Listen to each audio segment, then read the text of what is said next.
Raising a family in Germany was a golden opportunity to raise my kids bilingually. I initially thought this meant just speaking to them in English, but reality proved to be a lot trickier. I discovered I had quite a few tricks up my sleeve. Welcome to Expat Chatter. This is Brenda Arnold. Having kids unleashed an unexpected ferocity of purpose in me. I was willing to go to extraordinary lengths to raise them bilingually.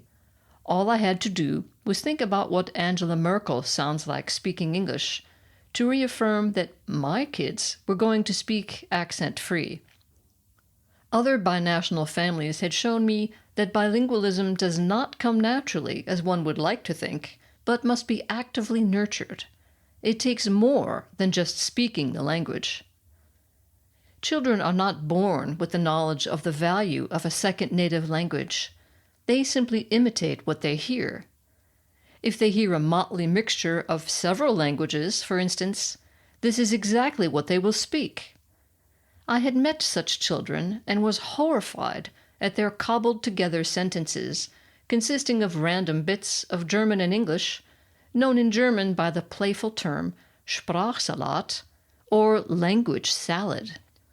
Parents are also guilty of speaking in salads, such as with the phrase, go play on the rutsch, meaning go play on the slide. Quaint, but salad speak will not get you very far in life. My kids were going to speak perfect English, a prerequisite for integrating seamlessly into my American family. Understanding jokes would not be enough. They would have to be able to tell some of their own as well. In short, they would have to just generally be part of the gang.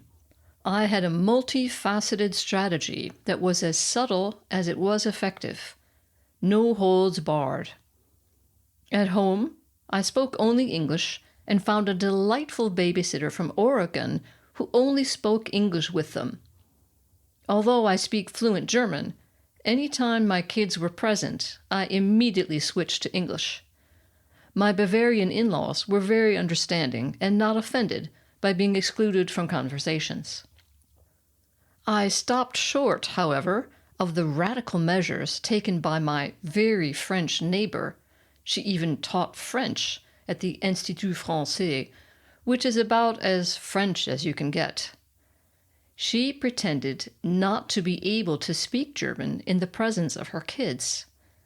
They would even translate for her in stores or anywhere else they went in public. I can only imagine how loudly they exclaimed, "Merde!" upon discovering that their mother spoke fluent German.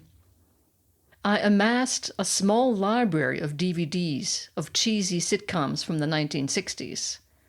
This was not out of nostalgia, but rather because these predate the era of stylishly realistic movie mumbling that makes you angrily crank up the volume.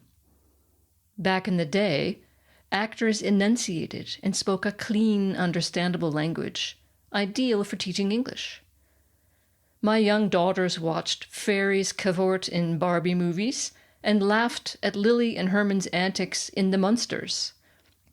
Only in later years did they discover that not everyone in Germany grew up on a diet of such sitcoms and 1960s musicals like Mary Poppins, Chitty Chitty Bang Bang, or Camelot.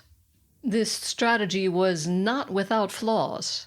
As a kid, I was enthralled by I Dream of Jeannie, in which a genie, played by the beautiful blonde actress Barbara Eden, fulfills her master's every wish. No hanky-panky here. This was a family sitcom after all. But the misogyny was embedded in the very theme of the show, which I completely missed as a girl, but which makes my jaw drop now. Seeing the show as an adult, I also had a tough time accepting the character of Major Nelson, the squeaky clean astronaut who owned Jeannie. That's painful even to write, since he was played by Larry Hagman, the actor destined to play the deliciously evil, cackling character of J.R. Ewing in the TV show Dallas from the 1980s and 1990s. I corrected even the tiniest mistake with a vengeance. My younger daughter said "come with" approximately 5,000 times, as in I asked her to come with, a direct translation from German. After correcting her gently for weeks, and then somewhat less gently for months, without success, I rolled out the heavy artillery. This consisted of leaping in the air, waving my arms as if the house were on fire, and shouting, "With me! With me!" At some point, and by at some point I mean years later, she stopped making the mistake. I'm nothing if not tenacious. In some ways, I created a benign kiddie version of The Truman Show. I consistently left books, magazines, the New York Times, and anything else interesting in English on the coffee table. These visual cues were so strong that my kids couldn't resist picking something up and reading it. It amounted to nothing less than an artificial cultural and linguistic bubble. I even went around the neighborhood at the end of October distributing candy to hapless neighbors, explaining to them what Halloween was, so that my daughters and their friends could go trick-or-treating on our street. It wasn't until my daughters were teenagers that they found out that the other kids weren't reading the Chronicles of Narnia or the Magic Treehouse series, let alone the iconic prairie fiction of Laura Ingalls Wilder from the 1930s and 1940s, Little House on the Prairie.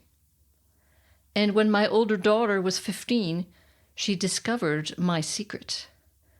Over the years, I had spent a lot of money and time playing the family librarian, buying books that reflected my children's American heritage, like Huckleberry Finn, Uncle Tom's Cabin, and The Great Gatsby. I presented the books with a flourish, saying, "You'll love this, it's a classic." Then one day, my daughter asked me which of two books I liked better, both of which were classics. I had to confess I hadn't read either of them. She was flabbergasted.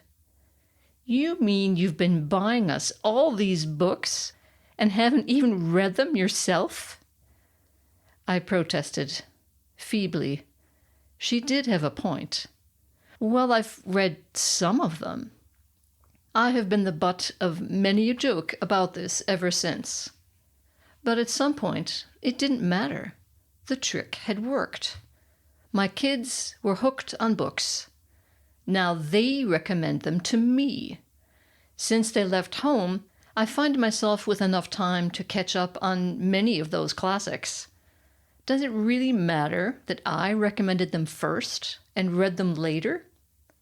Chronology is overrated, if you ask me. Once they turned 15 or 16, all their school friends also started mixing English into their German, thanks to the omnipresence of English in Germany, so they did it too. But by that age, both languages were firmly anchored in their brains. 20 years down the road, I'm thrilled that they are bilingual. They read books in both languages easily and can pass as real Americans in the U.S., at least until their cousin asks them what they think of LeBron James or whether they like Hot Pockets. Then again, neither American sports nor American ready-made cuisine was part of the education package. I guess I can forgive myself for those omissions. As long as they know who Mark Twain is, I can rest easy. I might even read one of his books someday. Thanks for listening, and see you next time.